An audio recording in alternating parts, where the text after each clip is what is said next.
The payday for the top-line international players is the standout from this deal, with the basic retainer going from $79,000 up to an impressive base rate of $179,000.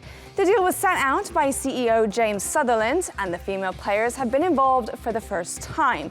But it's not just at the top. In the domestic game, the salary has more than doubled from just over $20,000 a year to just over $50,000, a competitive wage for an Australian worker, allowing those on the fringes of the game to now make it their livelihood. Prize money has also been invited into the game, with winners of the Female Big Bash 2020 League set to make more than $250,000. So what does this mean for the landscape of sport in Australia, and how could this motivate the rest of female sport to try and improve the lives of their sports stars? Well, we asked Australian sports journalist Vitor Sobral how they'll manage to balance both the social and economical sides of this deal.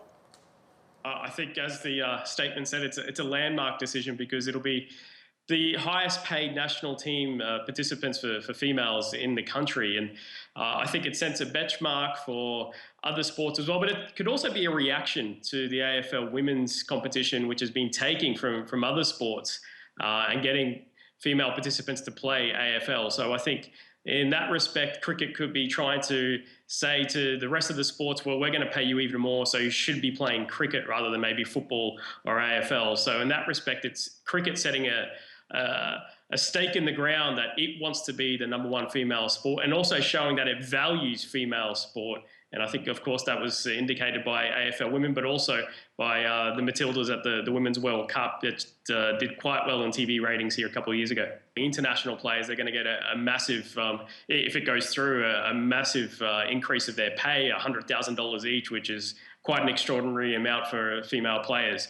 So they're the ones that will benefit firstly, but it could benefit all the female athletes in Australian sport, because if they can prove that they can create more revenue through investment in their female athletes, then I think other sports might follow suit. Football, you would have to say, would have to do the same. Netball's already doing so, and definitely AFL, that have created great TV ratings and audience spectatorship at their matches. So if it works for cricket, the other sports will think, well, it's going to work for us too, so we should also invest in our elite female athletes. And you'd think from there it might trickle down to the domestic players who are also getting a pay rise if this deal goes through from cricket. If they can do this well, if cricket can create more revenue from investing in female sport, then it shows to other advanced capitalist liberal state nations that they can do the same. So while Australia might be behind the United States at the moment in terms of pay, it might be able to forge ahead if this continues and can grow and can show other nations that if you do invest in elite female sport, that you will get a return.